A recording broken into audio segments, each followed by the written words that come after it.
El Senado de la República agradece su presencia y les da la más cordial bienvenida a las actividades del foro Raras pero no invisibles, enfermedades visuales de origen genético, evento organizado por la senadora Eva Galán Caletti. Para celebrar este evento saludamos en primer término a los integrantes del presidio que nos acompañan. Damos la bienvenida a Lisbeth García, coorganizadora de este foro.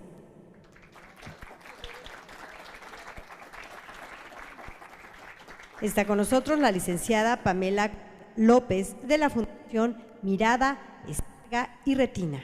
Bienvenida.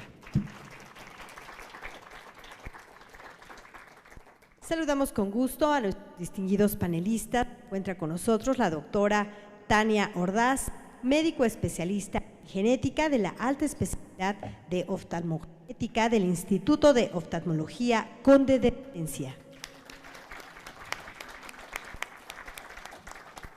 La doctora en Ciencias Marisa Aguilar, técnico en investigación del Instituto de Oftalmología Conde de Valencia. El doctor en Ciencias Oscar Chacón Camacho, médico genetista del Instituto de Oftalmología Conde de Valencia. El doctor en Ciencias Juan Carlos Centeno Ruiz, jefe del Departamento de Genética del Instituto de Oftalmología, también del Conde de Valencia. De esta misma fundación saludamos a Carmen Abella de Uslar, subdirectora de vinculación de dicho instituto.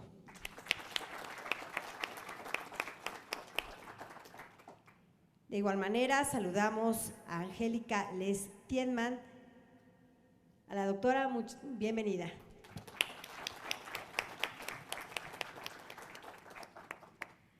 También está con nosotros el doctor Francisco Martínez Castro, representante en América Latina de International Agency of Preventing Blindness. Bienvenido.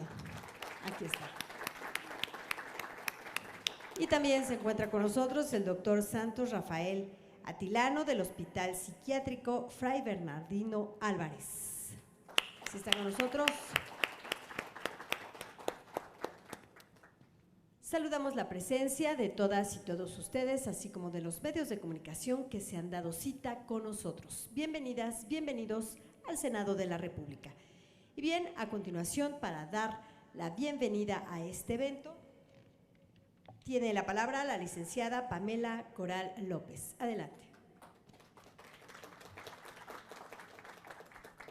¿Qué tal? Buenos días a todos. Pues voy a dar la bienvenida. El tema del foro es raras pero no invisibles, enfermedades oculares de origen genético. ¿Qué más raro que una mutación? La falta de información, siendo que la discapacidad visual es la segunda causa de discapacidad en el mundo. Aquí unos datos. 10 millones de personas en América Latina tienen discapacidad visual. El 80% de estas tenemos baja visión. 1.600.000 personas tenemos discapacidad visual en México.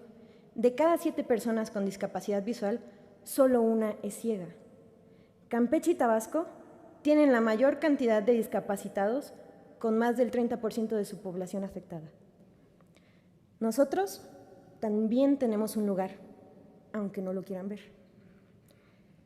La intención de este foro es acercar a la comunidad de baja visión con los especialistas médicos y las personas que construyen las leyes en México para así unir fuerzas en contra de la discriminación, exclusión y falta de información. Hemos hecho el ruido suficiente como para que en la literatura jurídica de nuestro país aparezca por primera vez el término baja visión, en una iniciativa de ley, la cual agradecemos a la senadora Eva Galás y a todo su equipo el haberlo hecho una realidad. Este suceso quedará plasmado en la historia médica de México y servirá de parteaguas para futuras regulaciones. Por último, queremos agradecer el grupo de Mirada, Stargardt y Retina, al equipo médico del Instituto Conde de la Valenciana, que es su nombre correcto, que sin más beneficio que el de la satisfacción de ayudarnos, nos han orientado y apoyado en todo este camino. Por todo esto y más, gracias. Bien, muchas gracias a la licenciada Pamela Coral López por sus palabras de bienvenida de la Fundación Mirada Estarga y Retina.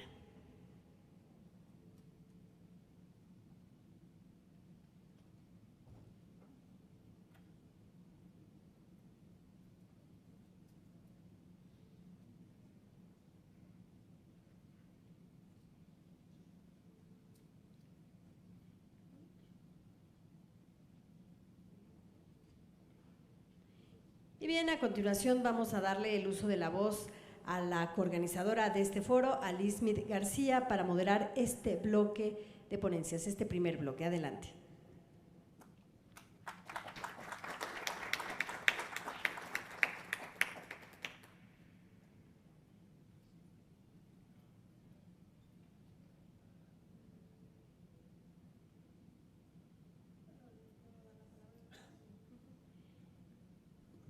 Bien, vamos a dar inicio a la primera ponencia con el tema Causas de discapacidad visual en un hospital pediátrico de referencia nacional. Le solicitamos al doctor Juan Carlos Juárez Echenique del Instituto Nacional de Pediatría sea tan amable de hacer uso de la voz. Bueno, muchas gracias por la invitación, doctor Centeno. Es un placer para mí estar aquí presente. Si hay algo que nos interesa como oftalmólogos, más como oftalmólogos pediatras, es prevenir, si es en el medio de lo posible, la discapacidad visual. Yo tengo la fortuna de trabajar en un hospital pediátrico, el Instituto Nacional de Pediatría, que junto con el Hospital Federico Gómez son los dos hospitales en la Ciudad de México de referencia de padecimientos complejos de alto nivel pediátricos, de pacientes no derechohabientes. Y tenemos la fortuna de contar con el apoyo, realmente coordinamos muy bien con el Conde de la Valenciana, con la Ceguera, con el Hospital de la Luz, por parte de oftalmología y también por parte de genética. Prácticamente nos conocemos en forma personal y cualquier paciente que tengamos raro, que no tenemos el apoyo en el instituto de un servicio de genética como lo que cuenta el Conde de la Valenciana o un servicio de rehabilitación como lo cuenta el Hospital de la Luz con el Cavivi o Cresidevi con el Hospital de Conde de la Valenciana, nuestros pacientes son referidos allá. Si bien también vemos las enfermedades raras, como mencionamos, las enfermedades raras de la retina, que en sí son importantes. Soy presidente de la Asociación Mexicana de Pediatría también y este año me tocó a mí organizar precisamente el congreso de nuestra asociación y dentro de los temas que presentamos fue avances en terapia génica de enfermedades genéticas, porque es una realidad que nos está alcanzando. Hay enfermedades de origen genético raras que ya cuentan con tratamiento. El tratamiento es muy caro, prácticamente $1 millón, lo comentaba el doctor Mendoza. Sin embargo, esto, igual que pasa con las enfermedades, en 10, 20 años va a ser mucho más accesible y nos va a llegar a nuestra población. Pero me encargaron a mí hablar de lo que vemos en el Instituto Nacional de Pediatría. ¿Tienes el...? Y es un poco diferente a lo que ven en hospitales oftalmológicos, porque lo que comentaba es un hospital pediátrico, un hospital de tercer nivel de alta especialidad pediátrico. Y somos centro de referencia, lógicamente, de la Ciudad de México y prácticamente de los estados del sur del país. También nos llegan pacientes del norte, pero realmente los pacientes del norte van más a Guadalajara, van más a Monterrey. Nosotros somos centro de referencia del centro y centro-sur de la República.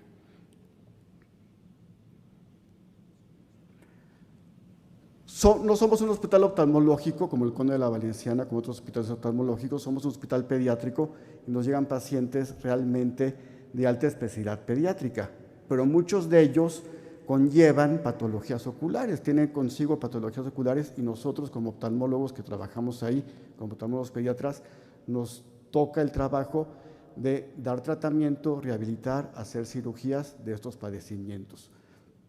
Por eso mismo tenemos pacientes oncológicos, pacientes con síndromes genéticos que aquí entran las enfermedades de la retina. Hay muchas enfermedades de la retina de origen genético que conllevan alteraciones sistémicas. Hay que estudiarlos en forma multidisciplinaria y en el hospital contamos con los especialistas. Tal vez no contamos con los estudios de laboratorio y gabinete, sobre todo los estudios de genética, de ahí del apoyo que tenemos con el Condado de la Valenciana, pero sí contamos con el personal médico de asistencia para estos pacientes. Prematuros. Los prematuros están en hospitales ginecológicos, en las clínicas de maternidad. Sin embargo, nosotros somos un hospital de referencia y sí nos llegan pacientes prematuros. Y la prematuridad es un problema actualmente que causa discapacidad y ceguera. Y es la principal causa de ceguera a nivel nacional, en edad pediátrica y en Latinoamérica, en los países de desarrollo. Y, lógicamente, aquellos padecimientos multidisciplinarios. Voy a hacer un pequeño resumen, sería extensísimo hablar de todas las patologías que vemos en mi hospital. Vamos a ver sobre las más importantes, pero antes de hablar de esto, quiero mencionar la que sigue. Algo importante, como mencionaba la licenciada previamente, tenemos una ley general de salud, tenemos un diario oficial. Esto es importante. Desde el 2013, en la Ley General de Salud está publicado que se debe de hacer un tamiz ocular a la cuarta semana de nacido para prevención de aquellas enfermedades que puedan provocar ceguera y la revisión de la retina al prematuro. Son leyes que ya están publicadas, no hay que hacer nuevas leyes. Sin embargo, del 2013 para acá, son leyes muertas, son leyes que no se ponen en práctica. Tan es así que todos los médicos que trabajamos en el sector salud hemos cooperado, sabemos de qué son estas guías, son las guías clínicas, que las hacen en forma multisistémica, Seguro Social, ISSSTE, SEDENA, Salubridad, las academias, que son guías para médicos de primer contacto, de primer nivel, para hacerlos como algo sencillo de referencia, de hojearlos, están prácticamente en internet, ustedes las pueden buscar. Hay de patologías oculares, hay múltiples patologías de retinopatía diabética, retinopatía del prematuro, pero en cuanto a tamizaje, hay la guía sobre tamiz metabólico, que es importantísimo.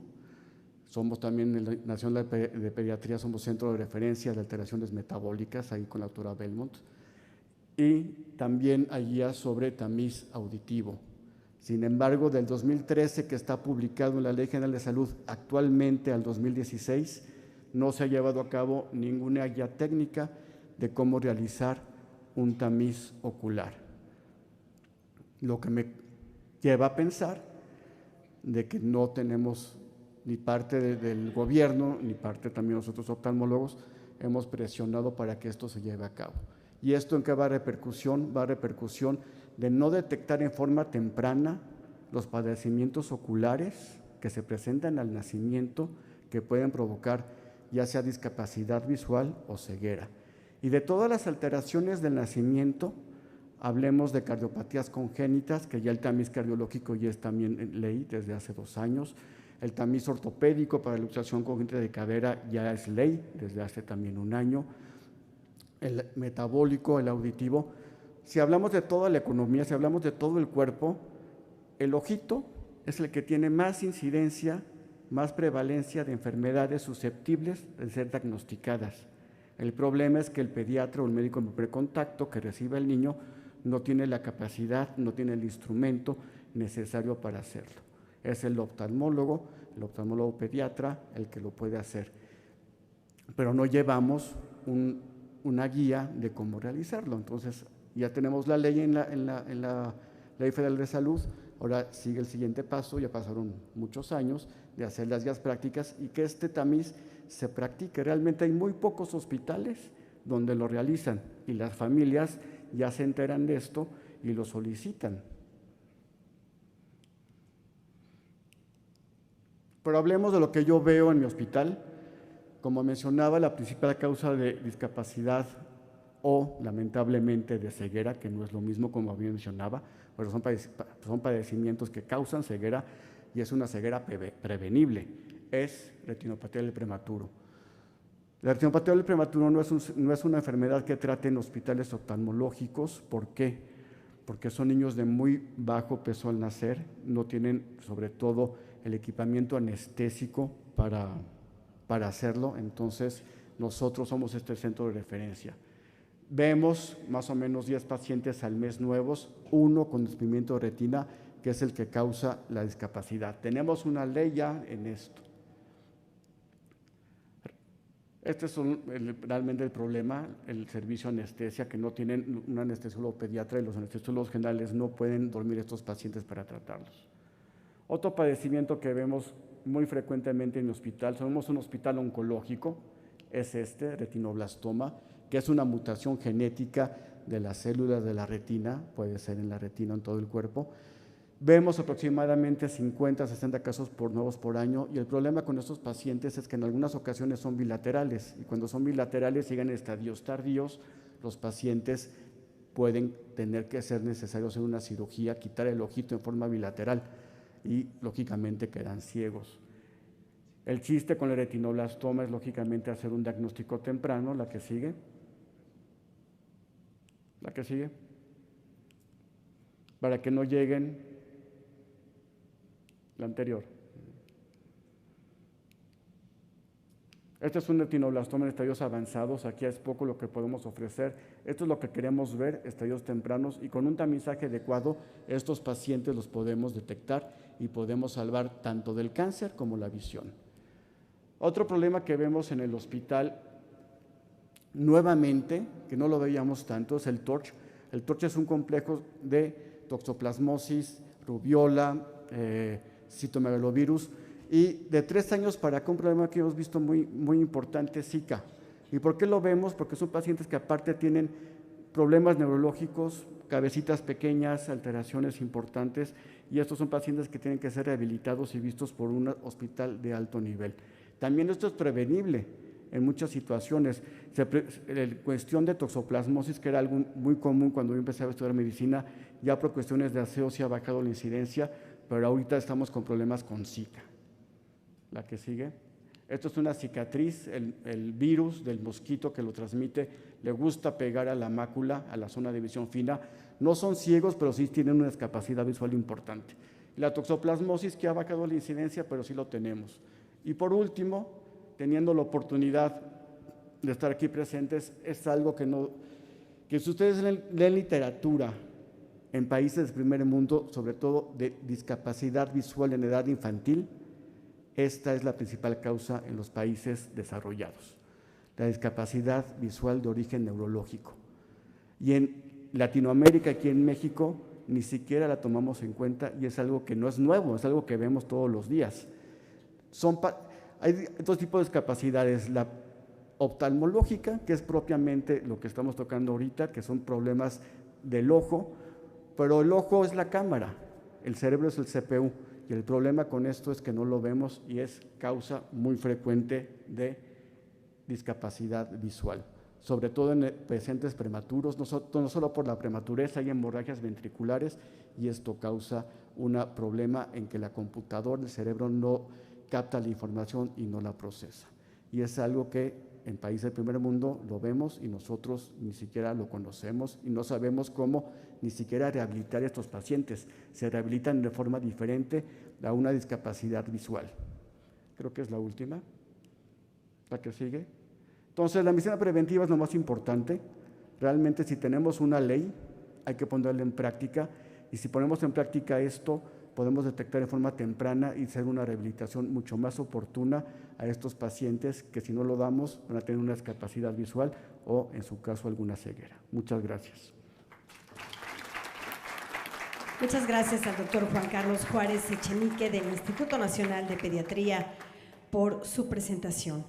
Vámonos ahora al tema de origen para saber qué son las enfermedades visuales de origen genético, tema que presenta Tania Ordaz de la alta especialidad de oftalmogenética del Instituto de Oftalmología Conde de Valenciana. Gracias. Hola, buenos días a todos. Primero, un agradecimiento a todos los organizadores del foro, y yo les voy a hablar brevemente sobre los padecimientos visuales de origen genético.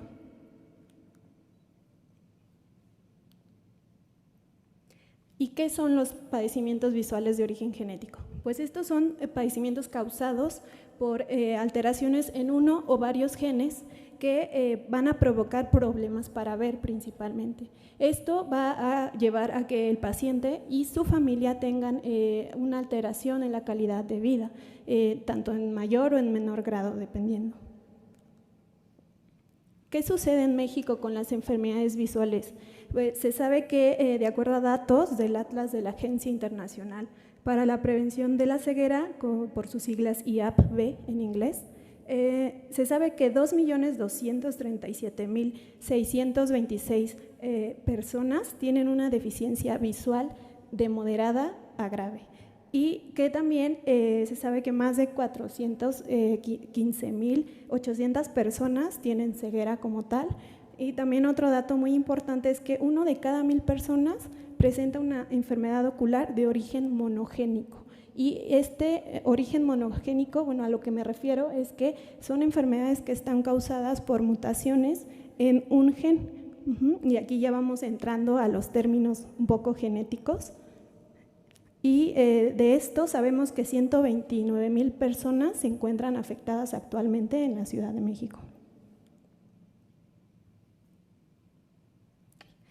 Dentro de los aspectos genéticos, también se sabe que alrededor del 90% de los genes que se encuentran en el ser humano van a estar expresados en células o tejidos oculares, y que más del 60% de los casos de ceguera infantil van a tener un origen genético. Esto es muy importante para nosotros porque nos obliga a tener una evaluación completa e integral de cada paciente. Y todas las enfermedades genéticas, un 30% tiene repercusión ocular. También esto es muy importante, ya que no solo vamos a encontrar datos clínicos oculares, sino también necesitamos durante la exploración física ver otros datos clínicos que nos llamen la atención, que posiblemente puedan llegar a ser o conformar un síndrome. Y bueno, como les mencioné, este 90% que corresponde a genes que se expresan en células y tejidos del ojo, las mutaciones que llegan a afectar estos genes también pueden afectar distintas estructuras del ojo, como son córnea, cristalino, la retina, la mácula y el nervio óptico como tal. Y bien, ustedes se preguntarán, ¿qué sucede? ¿Cómo se transmite esto? Y antes de pasar a cada uno de los modelos de herencia, me gustaría comentarles que nosotros recibimos en los genes que tenemos, recibimos la mitad de papá y la mitad de mamá. Es decir, tenemos 2 copias de cada uno de los genes. De acuerdo a estos principios, vamos a ir viendo que se pueden transmitir de forma dominante, de forma recesiva y de forma ligada al cromosoma X. Y ya viendo cada una de estas, en el modelo de herencia dominante, pues se refiere a que solo se necesita una copia mutada para poder presentar la enfermedad. Es decir, son individuos que al tener una mutación en un gen pueden expresar esta enfermedad. Solo se necesita una mutación para que pueda estar presente. Y el ejemplo clásico visual que les pongo aquí en esta imagen es la distrofia corneal relacionada a mutaciones en TGFBI. Es un gen que también se expresa en ojo, y lo que el paciente va a llegar a tener clínicamente pues son opacidades corneales, y esto le va a provocar una deficiencia visual. Otra cosa también, otro ejemplo, es el síndrome de Waardenburg. El síndrome de Waardenburg no solo va a tener afectación visual, también va a tener otras afectaciones, por ejemplo, sordera congénita o al nacimiento, y algunas otras alteraciones en cuanto a la pigmentación, tanto de la piel como del cabellito. Por eso es que a nosotros nos obliga, o es muy importante para nosotros, reestudiarlos de forma profunda en la exploración física. En cuanto al modelo de herencia recesivo, a diferencia del dominante, aquí se necesitan 2 copias del gen mutado. Como les mencionaba, recibimos la mitad de mamá y la mitad de papá, entonces aquí es necesario que se encuentren las 2 mutadas para poder presentar la enfermedad. Tenemos unos términos bastante importantes, en especial para este modelo de herencia, el término de portadores. El término de portadores muchas veces pues lo confundimos porque a veces creemos que es porque portan la enfermedad y no, en relación a este modelo de herencia se sabe que es porque portan la mutación, más no tienen la enfermedad. Otro término también sería el de consanguinidad, que sería también el grado de parentesco entre individuos, y la endogamia, que la endogamia es aquellas personas en las que se encuentran relacionadas en una sola área geográfica, que esta área geográfica suele ser muchas veces aislada y es muy frecuente que se suelan emparejar o ocurrir casamientos entre ellos, aumentando la frecuencia de estas enfermedades con un modelo de herencia recesivo. El ejemplo que les traigo es la enfermedad de Stargardt, que ya la vamos a ir escuchando a través de estas pláticas, y esta enfermedad crea una deficiencia visual y que clínicamente pues es muy característica, también ya ha sido muy estudiada. Y en el modelo de herencia ligada al cromosoma X, este modelo es muy especial ya que se sabe que solo los varones van a presentar la enfermedad. ¿Y esto por qué? Porque las madres, ellas son portadoras de la mutación. Ellas pueden transmitir el cromosoma X con la mutación a solo sus varones.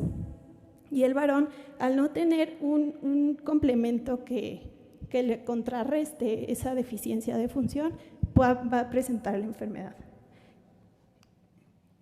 El ejemplo que les traigo es el daltonismo, que es la discapacidad de ver los colores, incapacidad de ver los colores, y la retinosquisis ligada al X, que también pues, se trata de una degeneración macular y pueden ocurrir varios desprendimientos de retina. Y bien, bueno, las principales enfermedades visuales de origen genético en general, estos son el grupo que les traigo, y de aquí varios datos que fueron sacados de acuerdo a la frecuencia internacional de cada una de las enfermedades. Las distrofias retinianas, que afectan cerca de 43,000 mexicanos, en especial la enfermedad de Stargardt, que en alrededor del 16,000 afectan también en México. El glaucoma congénito primario, en cerca de 6,000 afectados. Las distrofias corneales como tal, en 11,000. Las malformaciones de ojo, anoftalmia, microftalmia, que en términos puristas se refiere a la ausencia del ojo para anoftalmia, y microftalmia, pues sí, un ojo pequeño, en cerca de 3,900 afectados en México. Y las formas sindrómicas que, como les comentaba, es muy importante realizar esta exploración exhaustiva. Y les quiero hablar un poquito de la maurosis congénita de Leber, ya que esta enfermedad es muy importante porque es la distrofia retiniana hereditaria más grave, tiene una prevalencia de 1 en 33,000 y afectan cerca de 3,900 habitantes en México. Causa el 20% de la ceguera infantil, y esta enfermedad característicamente es de origen temprano, o sea, los pacientitos llegan a los 6 meses, al año de edad, con déficit visual. Y lo importantísimo de esta enfermedad es que, pues ya hablaban de las terapias génicas, ya existe, ya es una realidad. Y bueno, para concluir, les menciono que el asesoramiento genético para nosotros es muy importante. Se tiene que realizar una historia clínica completa, una exploración física, un diagnóstico clínico posible y un diagnóstico molecular a realizar. También a partir de esto pues se tienen que dar algunos riesgos de recurrencia y el pronóstico de la misma enfermedad, y si es posible platicar sobre las terapias génicas que actualmente ya están pues ya están disponibles. Sería todo, muchas gracias. Muchas gracias a la doctora Tania Ortaz. Interesantes los datos que nos presenta para comprender mejor este padecimiento. Vámonos ahora a otro tema que complementa al anterior y se titula Identificando la causa de las enfermedades visuales genéticas, que nos presenta la doctora Marisa Cruz Aguilar, técnica en investigación del Instituto de Oftalmología Conde de Valenciana. Adelante. Hola, buenos días. Agradezco de antemano la invitación y efectivamente, como lo comentaron, quiero complementar la plática de la doctora Tania Ordaz, dándoles un poco de conocimiento acerca de cómo es que identificamos cuál es la causa de las enfermedades visuales genéticas. Esto lo hacemos como una forma ya de rutina en el Instituto de Oftalmología Conde de Valenciana, que es donde estamos trabajando arduamente. La siguiente, te digo hasta dónde.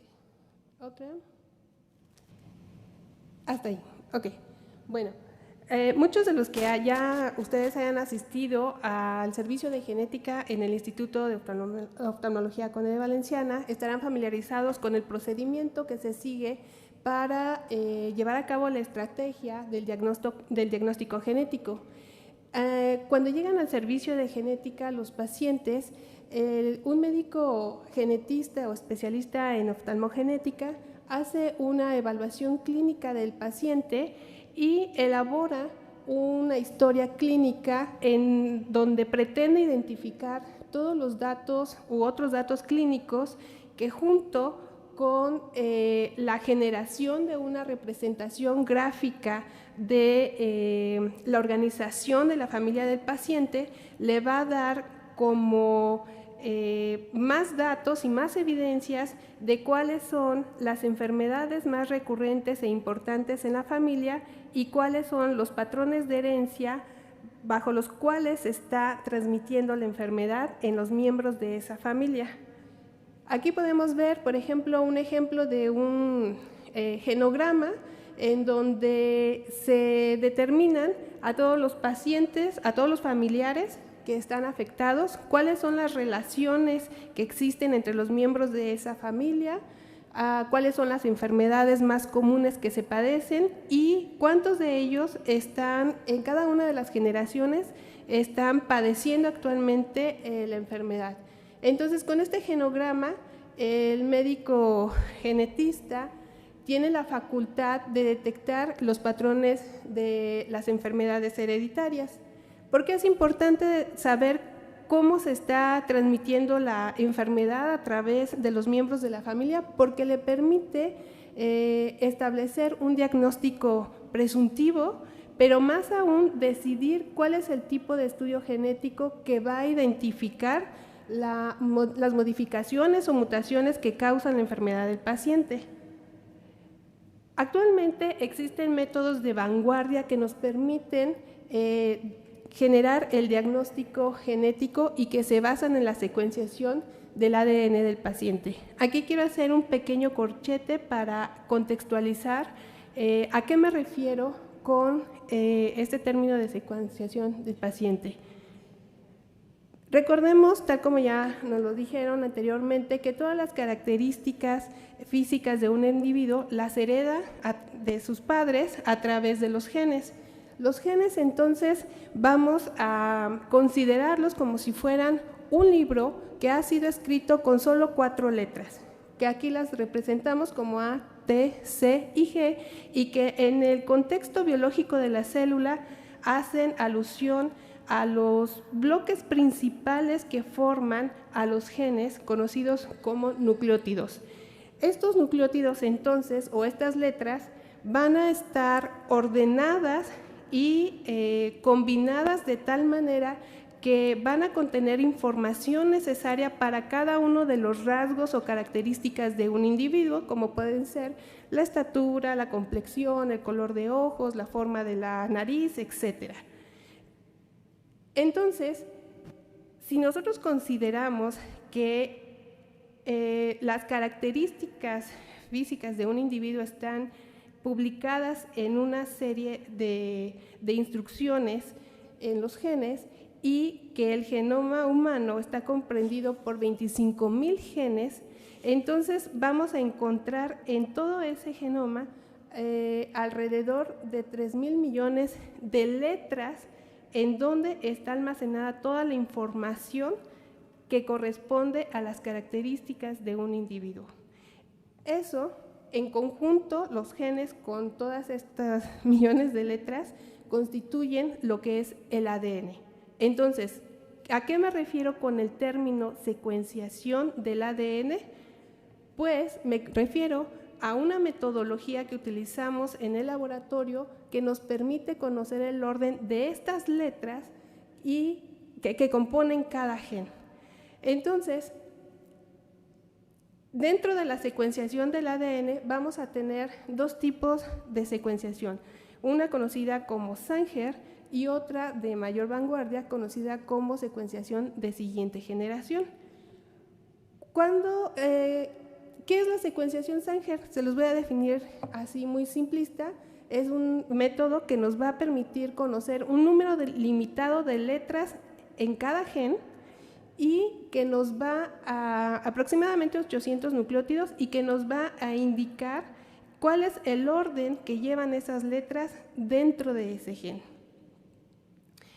¿Cuándo decidimos hacer una secuenciación Sanger? Bueno, cuando tenemos un paciente que presenta una enfermedad ocular en la que ya se conoce cuál es el gen que está causando esa enfermedad y que mayoritariamente sea un solo gen en donde existen variaciones o mutaciones que están causando la enfermedad. El resultado que obtenemos de esta secuenciación Sanger lo podemos ver, lo podemos ver en estos diagramas de picos que tienen diferente color y que hacen alusión a cada una de las letras, de las 4 letras que les comentaba, y que cuando comparamos con una persona sana ese diagrama del paciente con el de una persona sana, podemos determinar dónde están los cambios que pudieran estar siendo asociados a la enfermedad del paciente.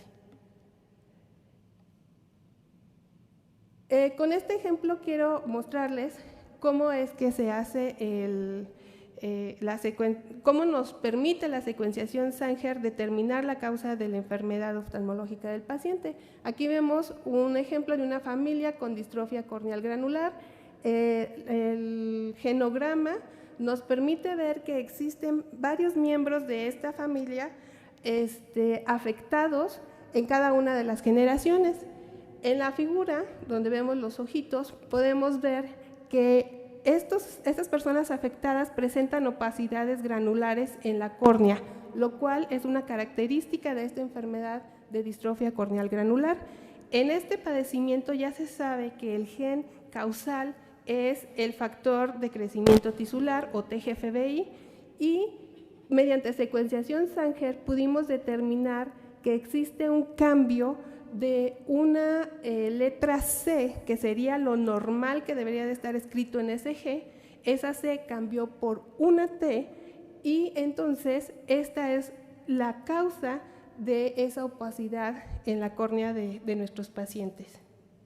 Ahora bien, tenemos otro tipo de técnica de secuenciación que es la de nueva generación o NGS. ¿Y en qué consiste esta? Bueno, pues es una metodología muy similar a la de Sanger, pero en la cual podemos secuenciar simultáneamente múltiples genes o incluso genomas completos de individuos en un tiempo reducido y a menor costo. ¿Cuándo hacemos NGS? Cuando tenemos pacientes que presentan enfermedades que pueden ser causadas por más de un gen. Estas pueden ser generalmente distrofias retinianas, de las cuales se sabe que pueden ser causadas por alrededor de 270 genes. Uno de esos 270 genes, en las cuales se engloban también las retinosis pigmentarias, la amaurosis congénita de Leber y la enfermedad de Stargardt. Entonces, Para hacer esta NGS, ¿cuándo hacemos entonces NGS? Cuando tenemos enfermedades con una alta heterogeneidad genética. Con este ejemplo quiero mostrarles cómo esta secuenciación de nueva generación no solamente nos permite determinar cuáles son las mutaciones en los genes o en el gen que está causando la enfermedad, sino que también es una herramienta muy valiosa porque permite determinar con precisión el diagnóstico de un paciente. Aquí les muestro este caso, que es una niña de 9 años que desde muy temprana edad tiene problemas visuales, se cae frecuentemente, choca con los objetos, tiene problemas para ver en los lugares oscuros, no distingue perfectamente, no distingue los colores, y los datos heredofamiliares nos muestran que es el único caso en la familia y los padres son consanguíneos. Siguiente. Aquí los datos clínicos oftalmológicos nos muestran unas pequeñas depósitos de pigmento en la retina que son muy característicos de lo que se conoce como una distrofia, como una probable retinitis pigmentosa, pero dado la temprana ya se me fue la idea, perdón. El padecimiento empezó a muy temprana edad, pues también puede estarse asociando con una amaurosis congénita de Leber. Al hacer la NGS, se determinó hacer esta NGS porque era un caso esporádico. Se tienen descritos 22 genes que pueden ser causales para amaurosis congénita de Leber y más de 60 de ellos pueden estar asociados con retinosis pigmentaria. Entonces, como tenemos varios genes en los cuales buscar mutaciones que pudieran estar asociados con la enfermedad de la paciente, pues se hizo la secuenciación por NGS utilizando un panel que contiene secuencias para 4,000 genes, entre ellos algunos relacionados con enfermedades oftalmológicas. ¿Qué fue lo que encontramos? Una mutación en el gen RDH12 que se caracteriza porque hay una pérdida de 5 nucleótidos y esa pérdida de 5 nucleótidos se encuentra en los 2 alelos del gen RDH12. Esta mutación ya se encontraba descrita en la literatura y también la presentaban familias de población francesa, y se sabe que del 4 al 5% de los casos de amaurosis congénita de Leber están relacionados con este gen. Entonces, como podemos ver en este caso, la secuenciación de NGS permitió determinar el diagnóstico preciso en esta paciente. Como les comentaba anteriormente la doctora Tania, algunos pacientes que tienen amaurosis congénita de Leber pueden ser candidatos para terapia génica, que ya se está practicando de manera normal. ¿Cuáles puntos quiero que se les queden grabados y que se vayan con ese aprendizaje el día de hoy? Que bueno, que los estudios genéticos basados en la secuenciación del ADN son importantes porque permite identificar las variaciones o mutaciones en el ADN que causan las enfermedades visuales, permite establecer diagnósticos genéticos precisos y determina en las familias quiénes son portadores de las mutaciones para que pues, puedan tomar mejores decisiones y proporcionar un consejo genético adecuado para ayudar también en la toma de decisiones de las familias, y en algunos casos también contribuye a establecer opciones terapéuticas cuando las hay para algunas enfermedades oftalmológicas. Gracias. Agradecemos a la doctora Marisa Cruz su valiosa exposición y estas recomendaciones para la secuenciación del ADN y conocer más acerca del paciente.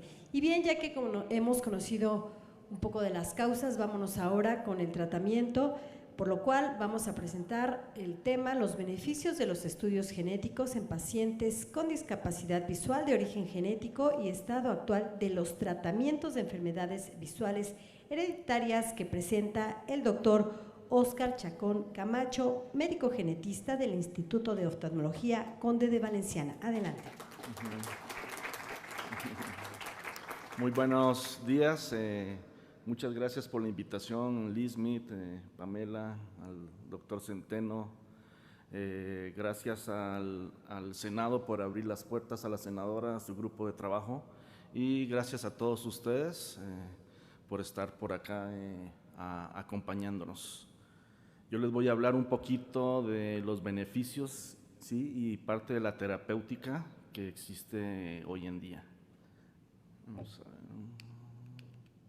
Ok, este es un diagrama general, una figura a través del tiempo, ¿sí?, donde podemos ver que la oftalmología, ¿sí?, es la especialidad más importante, ¿sí?, dentro de la genética, y siempre ha ido a la vanguardia con la genética. Prácticamente desde los inicios de la medicina, el padre de la medicina, Hipócrates, filósofos como Aristóteles, describieron las características oftalmológicas relacionadas a la familia. Entonces se ven las primeras descripciones a ellos. Mucho tiempo después, el padre de lo que es la genética, Mendel, hizo sus leyes. Relacionado a Mendel, más o menos contemporáneamente, un señor que se llamaba Leber, sí, describió un tipo severo de ceguera, principalmente en niños. A principios del siglo XX, las primeras características mapeadas en cromosomas, sí, son para enfermedades oftalmológicas, de ahí esta relación muy estrecha. En 1920 se crea el Departamento de Ética para Oftalmología, siendo la primera especialidad en tener ética investigación muy importante para nosotros. En los años 50 del siglo pasado, ¿sí?, se descifra el DNA. En los años 70 se describe una técnica, como nos dijeron, que se llama PCR, muy importante hasta la fecha, ¿sí? En los 80s, muy relacionado al ojo y genética, se clona el primer gen relacionado a cáncer, el cual es el retinoblastoma. Entonces, de ahí también la vinculación. En el año 1989, la primera enfermedad que se describe relacionada al DNA mitocondrial es la atrofia óptica de Leber, también debida a este mismo señor, ¿sí? En el año 2000, la primera terapia, una de las primeras terapias con éxito en animales, terapia génica, ¿sí?, en un perrito, se hace para la maurosis congénita de Leber. Relacionado a este tema, en el año 2003 se secuencia todo el proyecto del genoma humano, se empiezan a dar las nuevas herramientas o tecnologías de las cuales nos hablaron anteriormente, principalmente la secuenciación de siguiente generación. En el año 2007 comienza la terapia en niños para amaurosis congénita de Leber. En el año 2011 inicia para otra enfermedad muy importante, la enfermedad de Stargardt. Sí, en el año 2015 se agregan unos 10 genes más para terapia, ya todo esto en personas. Y algo muy importante, a principios del año pasado, finales del 2017, inicia o ya se aprueba la terapia para amaurosis congénita de Leber, o sea, ya salió al mercado una terapia donde ya las personas ya pueden comprar su tratamiento. Ok, entonces antes de la llegada de lo que era la tecnología de siguiente generación o las nuevas herramientas diagnósticas, ¿sí?, había algo que se llamaba odisea diagnóstico. Podían pasar muchos años para este tipo de enfermedades para llegar a un diagnóstico. En promedio, aproximadamente 6 años, sí, pero podían pasar entre 5 a 30 años de estudios donde un paciente se le podían hacer, la que sigue, de favor, se le podían hacer decenas. Esa es una tabla donde viene un listado de estudios que se le podían hacer a un paciente, sin llegar realmente a un diagnóstico. A partir de la introducción de lo que es la secuenciación de siguiente generación, ¿sí? Ese tiempo de espera de 6 años en promedio se ha cortado generalmente a 3 meses a 5 meses para la mayoría de las enfermedades, en la cual se puede dar un diagnóstico y con esto un tratamiento y un cuidado adecuado para lo que es el paciente. La que sigue, de favor. Okay. ¿Cuál es la importancia de los exámenes genético-moleculares? 1, acortar este tiempo de odisea diagnóstico. Generalmente nuestra meta es acortarlo desde que llega el paciente, tal vez a menos de 6 meses o dentro de un año tener un diagnóstico seguro, con el fin de que mejoremos el cuidado, manejo y tratamiento y dar un adecuado consejo genético y una adecuada también planificación familiar, incluyendo ofrecimientos de diagnóstico prenatal, detección de portadores y el desarrollo de nuevas terapias. La que sigue, por favor.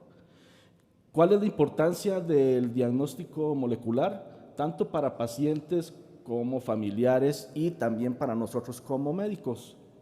1, el paciente siempre quiere saber cómo ocurrió la enfermedad, qué es lo que la causa, ¿sí? Segundo, ya teniendo la causa, ¿qué es lo que le espera? ¿Cuál es el pronóstico? Nosotros en términos médicos. Tercero, el paciente quiere saber si hay algún tipo de tratamiento o terapia que se le pueda ofrecer. Y cuarto, también muy importante, muchos pacientes quieren saber qué le puede pasar a sus hijos o su familia o familiares más directos. Nosotros con los estudios de diagnóstico molecular podemos ya ofrecerle y darle beneficios a estos pacientes. Okay. Yo pongo 8 propósitos o 8 beneficios para el paciente, ¿sí? Con los estudios moleculares. Vamos a comenzar uno por uno y los vamos a ir ejemplificando. La que sigue, de favor. Para enfermedades que nosotros llamamos muy heterogéneas, tanto genotípicamente como fenotípicamente, ¿qué quiero decir? Sí, puede haber enfermedades que son causadas por muchísimos genes. Antes de la tecnología que hay ahora, íbamos gen por gen haciendo los estudios. Nos podíamos tardar 20 o 30 años en esta odisea, ¿sí? Sin llegar a un diagnóstico, ¿sí? O cuando hay fenotipos realmente severos, donde no tenemos ninguna pista de cuál puede ser el origen, las herramientas nuevas de diagnóstico nos pueden decir de forma rápida, ¿sí? Que esta familia puede tener una mutación específica. Este es un ejemplo de una familia poblana. Se estudiaron como 6 o 7 años antes de las tecnologías, se hicieron 6, 7, 8 genes, se secuenciaron hasta que llegó la tecnología, se vio que este gen era el involucrado. Ya se le dio un adecuado tratamiento y un adecuado consejo a la familia. La que sigue. No solo las familias se pueden ver beneficiadas o individuos, ¿no? También comunidades, ¿no? Hemos estudiado comunidades como esta en Tlaxcala, ¿sí? Donde tienen diversas personas con ceguera y malformaciones en el ojo, ¿no? A tal grado que el periodismo local, estatal y ya nacional sacan artículos pidiendo ayuda para tratar de identificar qué es lo que le está pasando a esa población. ¿Sí? Nosotros hemos estudiado ya diversas poblaciones y hemos llegado a un diagnóstico con estas herramientas. La que sigue. Pronóstico, ¿sí? Hay muchas enfermedades en las cuales ya identificando la causa podemos llegar a un pronóstico, como el ejemplo para distrofias retinianas. Mutaciones específicas podemos saber si esta enfermedad va a ser progresiva, si esta enfermedad puede ser estacionaria, incluso hay algunas que pueden tener mejoría estacionaria y tener progresividad en empeorar. Muchas variantes genéticas también pueden predecirnos un riesgo para X enfermedades, como la degeneración macular relacionada a la edad, que es la causa de ceguera número 1 en personas de la tercera edad. Para personas con una tumoración en el ojo, como la enfermedad de von Hippel-Lindau, ¿sí? El saber la mutación también nos puede dar pautas porque podrían desarrollar otros tipos de cánceres en un futuro. Entonces, a estos pacientes los podríamos tener en una estrecha vigilancia para evitar complicaciones, principalmente de cáncer. La que sigue. Okay. Ciertos fenotipos también nos dan información sobre el gen. Este es un ejemplo de manchas en forma de moneda. La causa es un gen que se llama CRB1. Esta es la famosa enfermedad de Stargardt que se llama FLEX. Si nosotros vemos fenotipos así, nos guían rápidamente para conocer un gen y actuar inmediatamente. Para eso también nos sirve el examen genético. La que sigue, de favor.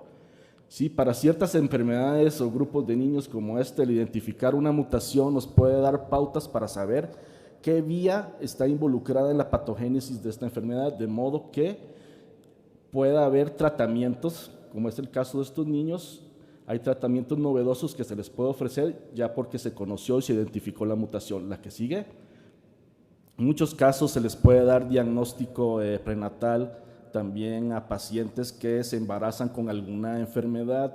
Este es un ejemplo de la que vimos, enfermedad de von Hippel-Lindau, una persona embarazada, se le hizo el estudio a las 11 semanas de embarazo. Esta es la mamá, la hermana, y salió un producto que es totalmente sano, ¿sí? A la fecha el producto ya tiene cerca de 8 años y no tiene ninguna sintomatología. Entonces pudimos darle a los familiares un descanso, un alivio de que su hijo no iba a presentar la enfermedad, a pesar de que era una enfermedad autosómica dominante con un riesgo de hasta el 50%. La que sigue, de favor. Últimamente, sí, esto comenzó como un proyecto en Stargardt. Empezamos a crear un mapa. Después de este estudio en Stargardt, vimos que habían varias personas en ciertos pueblos. Decidimos construir mapas para empezar a identificar de dónde provenían todos estos pacientes. Entonces, a la fecha es un mapa más o menos actual. Hemos tenido muchos pacientes ya incluso de fuera de México, Venezuela, Colombia, que por aquí nos acompañan, también de República Dominicana, de Costa Rica, ¿no? Pero nuestro objetivo es ampliar aún más esto y definir más de dónde vienen todas esas mutaciones. La que sigue. De modo, identificando todas estas mutaciones en algunos poblados, nosotros podemos predecir si viene algún paciente de poblados cercanos, podemos predecir que a lo mejor tienen la misma mutación genética y de esta forma hacerle el estudio rápidamente y directamente como los pacientes de los poblados de donde vinieron. La que sigue, de favor. Sí, nosotros también podemos, por medio del examen molecular, sí, identificar genes nuevos, dar nuevas vías, sí, y también ofrecer tratamientos dependiendo del gen identificado y las vías identificadas. La que sigue. Okay. Por último, la terapéutica también muy importante para nosotros. Nosotros con un examen molecular y teniendo la causa, nosotros podemos involucrar a los pacientes ya a muchos tipos de terapias. Ese es un listado, se ve muy chiquito, pero ya son todas las terapias que se están llevando a cabo, al menos de terapia génica, en la cual podemos introducir a nuestros pacientes o reclutarlos a diversos estudios, aunque no sean aquí en la República Mexicana. La que sigue. Hay actualmente, sí, si uno pone en una página de internet, actualmente 130 estudios donde podemos nosotros involucrar a los pacientes o reclutarlos o mandarlos para que puedan ser estudiados y se les ofrezca también algún tipo de terapéutica. Todo esto aún de manera experimental, ¿sí? Por último, la que sigue, de favor, quiero presentarles unos videos. Sí, es de ya una terapia génica ya aprobada, maurosis congénita de Leber, okay, para RP65, donde son niños que prácticamente nacen con ceguera.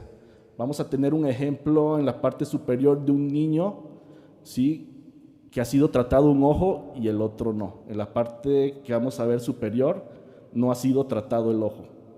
¿Sí? Se le pone al niño en un laberinto, se le tapa el ojo que fue tratado y lo único que se le pide al niño es que trate de seguir el laberinto y que llegue hasta la puerta para salir.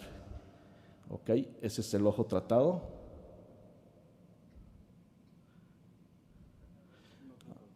No tratado, perdón. El niño prácticamente se le dificulta un montón el estar siguiendo el laberinto. Si se oye el video, si lo adelantamos, porque dura cerca de unos 7 minutos en salir, ¿sí? Ajá. Y el niño prácticamente es esos que le es muy difícil y que no ve prácticamente nada, ¿sí? Este es un niño que fue tratado en el otro ojo que vamos a ver ahorita. Ahí sale ya, pero tardó aproximadamente unos 7 minutos en salir. El otro video que vamos a ver es el ojo tratado. Fue 90 días después del tratamiento la prueba que están haciendo. Ajá. El de abajo, por favor. Ok, ahí es el mismo niño. Y sigue el laberinto. Ese es el ojo tratado. Todo esto se hizo con terapia génica. Es un vector que se inyecta subretinianamente con el gen normal. Una sola dosis en un ojo. ¿Ok? La prueba es contundente, ¿no? Sí, la terapia sirve. Entonces, yo invito a todos, sí, los que estamos aquí, a que se nos unan a trabajar, que trabajemos juntos. Sí, muchas gracias. Agradecemos al doctor Óscar Chacón sus valiosas aportaciones para realizar un diagnóstico adecuado y, por supuesto, un tratamiento oportuno y también adecuado. Muchas gracias, doctor. Seguimos ahora con la exposición del doctor en ciencias Juan Carlos Centeno Ruiz. Él es jefe del Departamento de Genética del Instituto de Oftalmología Conde de Valenciana, que nos presenta las aportaciones internacionales del Instituto de Oftalmología Conde de Valenciana al estudio de pacientes con enfermedades visuales hereditarias.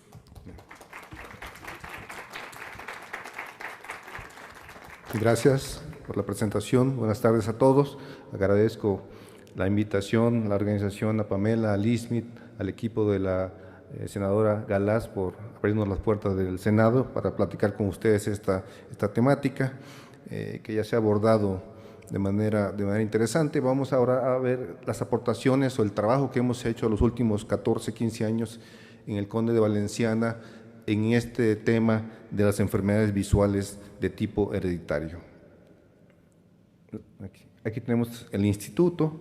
El instituto se encuentra en la colonia obrera, fue inaugurado en febrero de 1976 y es una institución de asistencia privada, no es pública, no es privada, no tiene fines de lucro, pero tiene una peculiaridad que no tienen otras instituciones, que es contar con un área de investigación que se creó en el año de 2004. Y esa área, la siguiente por favor, esa área, como vemos aquí, está constituida por departamentos de biología celular, departamentos de inmunología, microbiología y genética, todo enfocado a enfermedades de ojo, enfermedades visuales, y el área que nosotros estamos trabajando en este momento es el área de genética, que estamos presentando estos trabajos. La siguiente, por favor. Aquí está. Uno de los intereses de nuestro equipo, de nuestro departamento de genética desde el inicio, han sido las distrofias retinianas. ¿Por qué? Porque son muy frecuentes, uno en 3.000, parecería baja la frecuencia, pero en hospitales de concentración ya no es tan baja. Son hereditarias, progresivas. Si ustedes comparan la retina normal que tenemos aquí a la izquierda, vean ustedes los fenotipos, cómo se ve la retina en un caso de retinosis pigmentaria, en un caso de enfermedad de Stargardt que se afecta a la parte central, y así, viendo el fondo del ojo del paciente, la retina, podemos dar un diagnóstico clínico presuntivo. Pero como ya se ha dicho aquí antes, los diagnósticos clínicos no son definitivos porque se pueden confundir algunos fondos de ojo. Por lo tanto, la siguiente, por favor. Es importante hacer estudios genéticos en este tipo de pacientes. Empezamos hace 14, 13 años estudiando familias de retinosis pigmentaria.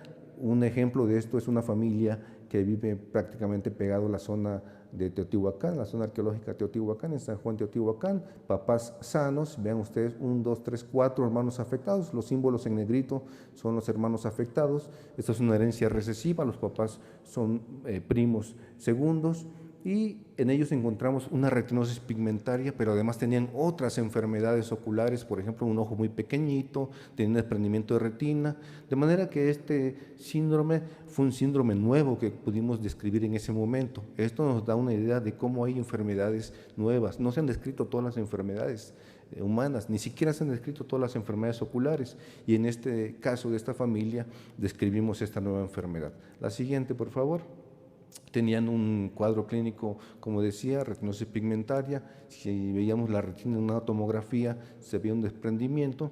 Y bueno, lo que se quiere hacer, la siguiente, por favor, después de esto, es encontrar cuál es el gen mutante. Recuerden que es una enfermedad nueva, tuvimos suerte y encontramos que un gen que se llama MFRP es el causante de esta enfermedad.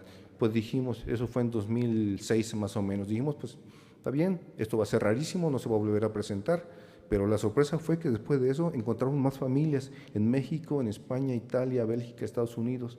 Muchas de estas familias fueron estudiadas en nuestro laboratorio porque nosotros describimos esta enfermedad y nos mandaban las muestras de estos pacientes. De manera que ahora es una enfermedad, un síndrome de retinosis pigmentaria bien definido, bien caracterizado, y como dato adicional, en este año, en mayo de 2019, se acaba de publicar un trabajo en donde ya se está haciendo terapia génica para pacientes que tienen mutación en este gen que se llama MFRP. Quizá no es de las causas más frecuentes, pero es un ejemplo de cómo se llega desde la primera familia del primer paciente hasta desarrollar una terapia génica. En 10 años, 8 años, seguramente esto ya va a ser una realidad para pacientes y ya van a estar beneficiados por este tipo de tratamiento. La siguiente. Pero es muy complicado el estudio de la retinosis pigmentaria y de las distrofias retinianas en general, porque ya se ha mencionado, lo han dicho anteriormente, hay más de 200 genes posibles. En cada paciente, en cada familia es uno. El reto es encontrar cuál de esos 200 es el que está mutado en esta familia. Y además, uno diría, bueno, me guío por el árbol genealógico. La mitad de los pacientes que llegan con retinosis pigmentaria o enfermedades relacionadas son casos únicos, no hay otra familiar afectado, por lo tanto el árbol no me va a servir para hacer una deducción de qué gen pudiera ser o de qué tipo de herencia. Y para eso, la siguiente, por favor, como ya se mencionó, se usa la tecnología novedosa que se llama secuenciación de siguiente generación. Ya no es secuenciar o analizar gen por gen, sino es secuenciar todos los genes posibles o incluso todo el genoma, como ya se mencionó. Esto es algo impresionante, la secuenciación de siguiente generación. Yo siempre la comparo con antes de la imprenta y después de la imprenta. Cuando los libros se hacían a mano y se hacían las copias a mano y luego que se inventó la imprenta. Así es, ¿sí? Y esto ha revolucionado la biología, la medicina y el diagnóstico de enfermedades. Bueno, hicimos un estudio, son 139 pacientes con retinosis pigmentaria y enfermedades relacionadas. Es el estudio más grande en Latinoamérica que está por publicarse ya muy pronto. La mayoría de los pacientes son de retinosis pigmentaria recesiva, como sucede en todas las partes del mundo, pero también hay retinosis pigmentaria dominante y algunos otros fenotipos como enfermedad de Stargardt o amaurosis de Leber, que ya se mencionó. La siguiente. Bueno, lo que se quiere siempre es encontrar la mutación causante. ¿Qué tasa de éxito tuvimos utilizando secuenciación de siguiente generación? Pues un 70% aproximadamente, lo cual es muchísimo. Como ya se mencionaba, antes de estudiar un paciente, una familia podía llevarte años y no llegar a la identificación de la mutación causal de la enfermedad. Aquí lo logramos en 70%, la mayoría de los casos son casos de retinosis pigmentaria. La siguiente, por favor. Y vean ustedes, esto es importante, cada una de las barritas que ven aquí representa un gen alterado en estos pacientes. Es decir, por ejemplo, ABCA4, que es el gen de la enfermedad de Stargardt, por cierto, lo encontramos mutado en 8 pacientes de nuestro grupo, y en segundo lugar CRB1, que ya se ha hablado también, 7. Y ven ustedes aquí, está enmarcado RPE65, porque es el gen que tiene la terapia ya desarrollada. Son 6 pacientes de nuestro grupo, pero si juntamos a los hermanitos, a los primos de estos 6, tenemos 12 pacientes que ya son candidatos a la terapia génica, ya bien identificados, ¿no? Se menciona, es muy caro, sí, es muy caro, $400,000 por ojo, así que son 16 millones de pesos. Pero yo les quiero poner un ejemplo. La secuenciación del genoma humano hace algunos años costó $3,000 millones. $3,000 millones. Y secuenciar eso mismo ahorita te puede costar 10,000 pesos. Entonces, así como se veía imposible secuenciar un genoma después de lo que se hizo, así se va a lograr también las terapias génicas para estos pacientes. Lo importante es identificarlos, quiénes son candidatos en este momento y quiénes probablemente más adelante. La siguiente, por favor. Aquí está el medicamento Luxturna, es una inyección subretiniana, como se mencionaba, es una sola aplicación y esto dura para muchos años. Todavía hay evidencia que hay que recabar, pero está funcionando como ya se vio en el video del doctor Chacón. La siguiente, por favor. Otros intereses que hemos tenido en pacientes con enfermedades visuales son las malformaciones de ojito o pacientes que nacen sin ojo, se llaman anoftalmia, o pacientes con ojo pequeño, microftalmia.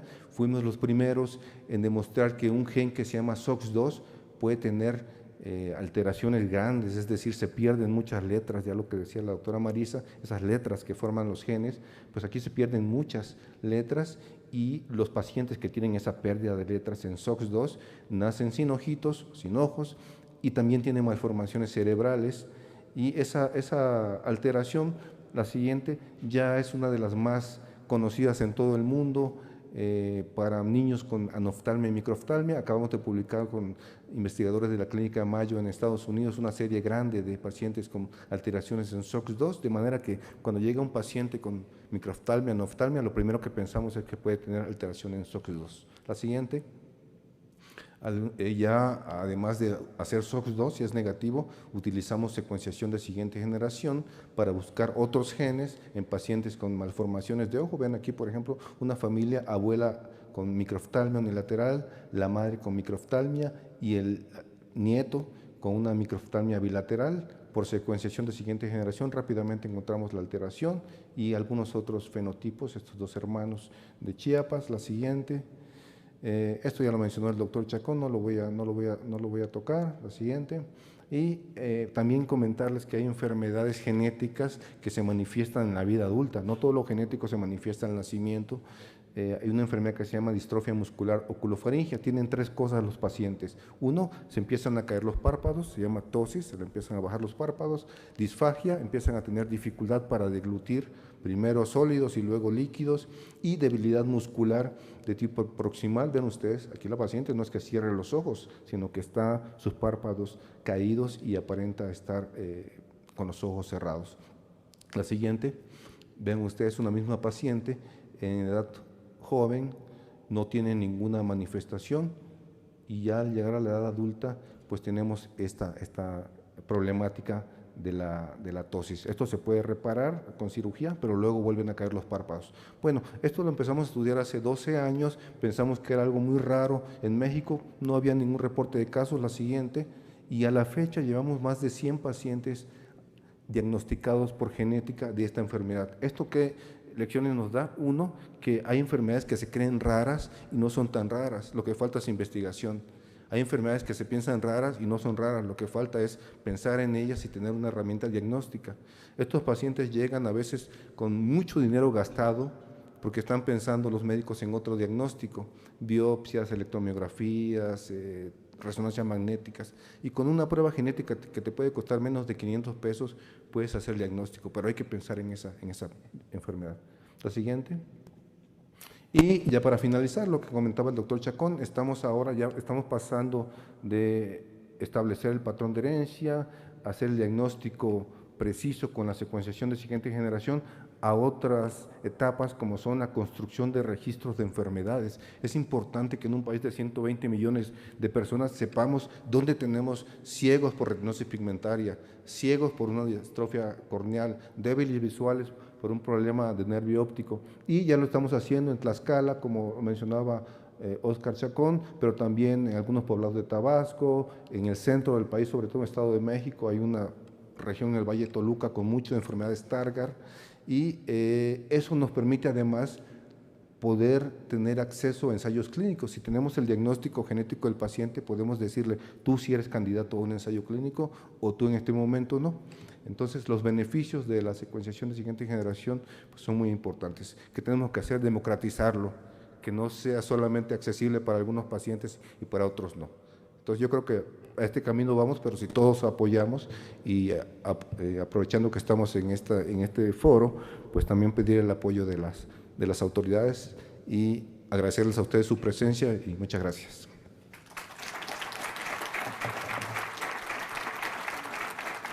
Agradecemos al doctor Centeno por darnos este panorama de las enfermedades raras, pero no invisibles. Bien, vamos a realizar una breve pausa de tan solo 10 minutos. Al finalizar el segundo bloque, vamos a abrir una sesión de preguntas y respuestas. Continuamos.